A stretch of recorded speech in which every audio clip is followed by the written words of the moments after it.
में जब यज्ञ को विध्वंस करने की चेष्टा की तो भगवान ने क्या किया, सुबाहु को तो एक बाण से संहार कर दिया। मारीची को बिना फण का बाण मारा, 7 योजन गान सागर पारा। क्यों? क्योंकि मारीची से आगे काम लेना है, सोने का मृग बन के आएगा। यज्ञ की रक्षा की है। और उसी समय धीरे धीरे निशाचरों का संहार करते करते सन्निकट पहुंच गए। कहां? जनकपुरी के। जनकपुर में एक दिव्य आयोजन चल रहा है। आयोजन किसका? श्री जानकी जी के स्वयंवर का। शर्त रखी गई है कि जानकी जी के यहाँ शिव जी का एक धनुष है जिसको जानकी जी अनायास उठा लिया करती है, लेकिन ब्रह्मांड में और किसी की शक्ति नहीं कि उसको तिलबर हटा सके। पिता ने कहा इस पर जो प्रत्यंचा चढ़ाएगा उसी से अपनी पुत्री का विवाह करूंगा। विदेहराज जनक ने संकल्प कर लिया। अब सब जगह निमंत्रण जाने लगा। जब विदेहराज जनक को पता चला कि मेरी जनकपुरी के समीप ही एक जंगल में गुरुदेव वशिष्ठ श्रीमान विश्वामित्र जी महाराज अपने 2 शिष्यों के साथ, राजकुमारों के साथ पधारे हैं, उनको भी निमंत्रण भेजा गया। आज रात्रि का समय है, गुरुदेव की चरण सेवा कर रहे हैं श्री राघवेंद्र सरकार लक्ष्मण जी महाराज। गुरुदेव ने लक्ष्मण जी को और राम जी को आज्ञा दी कि आप जाओ शयन करने जाओ। दोनों शयन करने के लिए चले गए। लक्ष्मण जी अब राम की चरण सेवा कर रहे हैं। पहले दोनों गुरु की सेवा करते, फिर लक्ष्मण जी राम की चरण सेवा करते। और राम जी कई बार जब कहते हैं श्रीमान लक्ष्मण जी से, लक्ष्मण अब जाओ तुम लेट जाओ, तो लक्ष्मण कहते नहीं भैया थोड़ी देर मुझे सेवा का अवसर दो।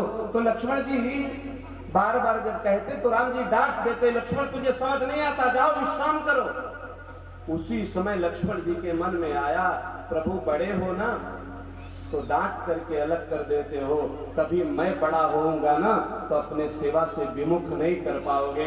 भगवान ने तुरंत कहा तथास्तु, और अगले जन्म में लक्ष्मण जी बलराम बन करके, बलराम बन करके, बड़े बन करके आ गए। और आगे कथा में आप सुनेंगे, अब तो कृष्ण को पकड़ करके बिठा लेते हैं और कहते हैं तेरी चरण सेवा में कर दूं। कृष्ण कुछ कह भी नहीं पाते।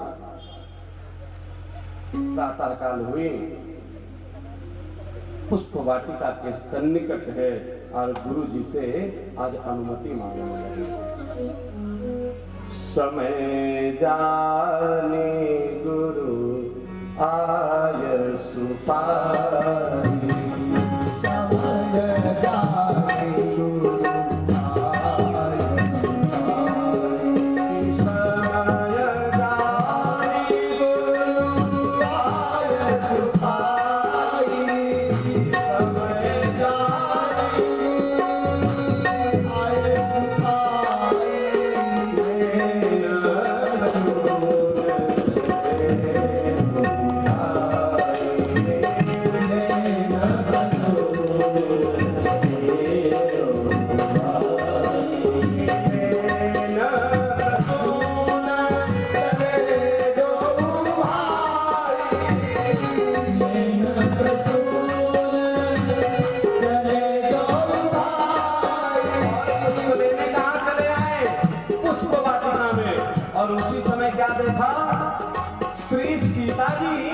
गौरी पूजन के लिए आई है, हाथ जोड़ करके प्रार्थना कर रही है।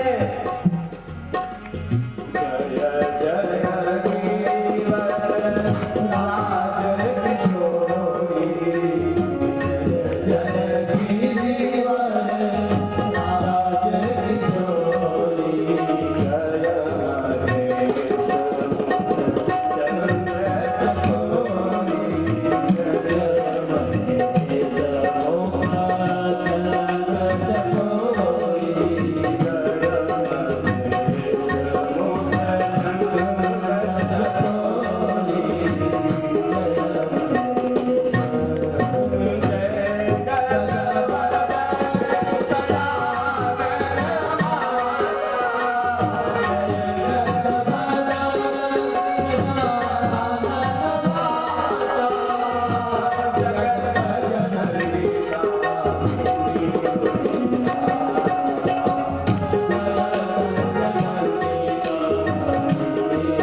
मनोहर है। कहते हैं सीता मैया ने एक बार पीछे घूम करके देखा और जैसे मन में आ गया यही तो है कौन जिसके लिए हम यात्रा करने आए हैं। और जैसे गौरी जी ने उसको स्वीकार कर लिया, आशीर्वचन दे दिया,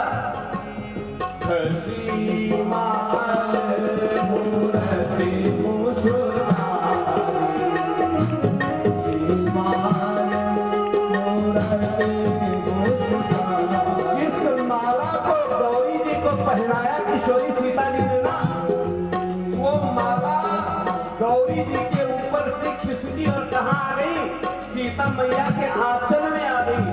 और कहते हैं गोस्वामी की मूर्ति मुस्कुरा पड़ी। कौन सी? माती। बोले नहीं, सीता जी के ऊपर जैसे दृष्टि राघवेंद्र की गई है ना, वो मूर्तिवत खड़े हुए हैं, हिल डुल नहीं रहे हैं कि कहीं कोई आभास हुआ तो पूजा का क्रम न रुक जाए।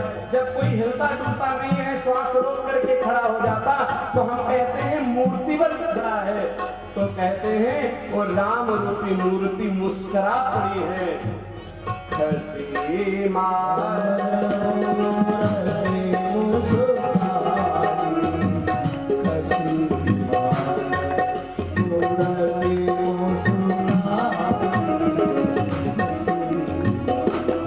और उसके बाद मैया ने आशीर्वाद दे दिया, देवी मन